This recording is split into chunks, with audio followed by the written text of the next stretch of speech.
Have you ever found yourself speaking in very short, choppy sentences? For example, I have a friend. He lives in London. He is a doctor. While this is correct, it sounds a bit like a children's book. Today, we are going to learn how to use relative clauses. This is the glue of the English language that allows you to combine your ideas into smooth, professional, and natural sentences.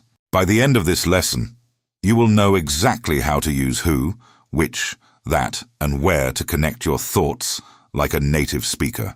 Let's dive in. First, let's talk about the most common word, who. We use who when we want to give more information about a person. Think of it as a bridge that connects a person to an action or a description. Instead of saying, I have a sister, she works as a teacher, you can say, I have a sister who works as a teacher. The word who replaces the second she and makes the sentence flow perfectly. You are defining the person and giving the listener more detail without stopping the conversation.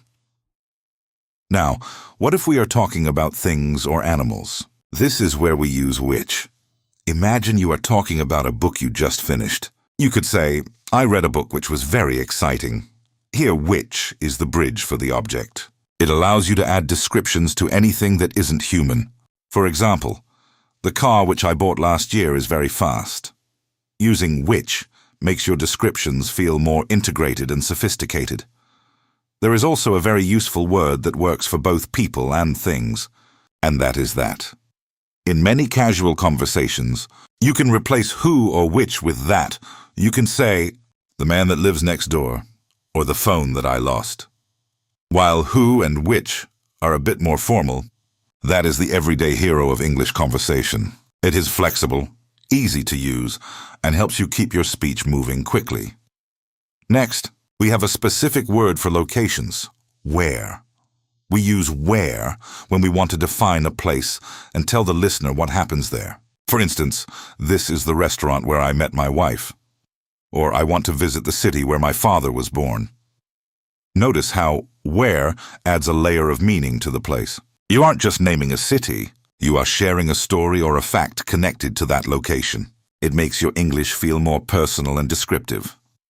Now let's look at a pro-level distinction, defining versus non-defining clauses.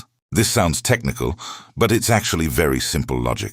A defining clause gives essential information. If you say, the students who studied hard passed the exam, you are telling us exactly which students you mean, only the ones who studied. If you remove that part, the sentence loses its meaning. On the other hand, a non-defining clause just adds extra bonus information. For example, my brother who lives in New York is a chef. Even if you remove who lives in New York, the sentence still makes sense. My brother is a chef. In writing, we put these extra details between commas. Using these correctly shows that you have a very high level of English because you are controlling the flow of information and showing what is important and what is just extra. Detail. Another common question students ask is, can I delete the word who or that? The answer is yes, but only sometimes. You can delete the relative pronoun if it is the object of the sentence. For example, the movie that I watched was great. In this sentence, I am the one watching, so the movie is the object.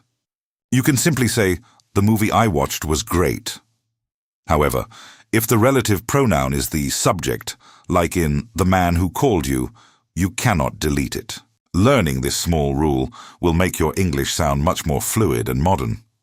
To wrap this up, remember the four main connectors: who for people, which for things, where for places, and that for almost everything else in casual speech. Use them to combine your short sentences into long, beautiful strings of thought. It will transform the way you speak and write. Are you ready for the final challenge? I'm going to give you 2 short sentences, and I want you to combine them using one of the words we learned today.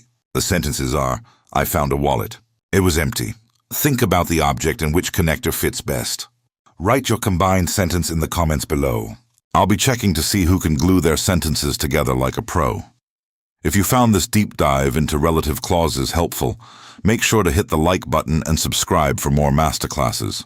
Thank you for watching, and I will see you in the next lesson.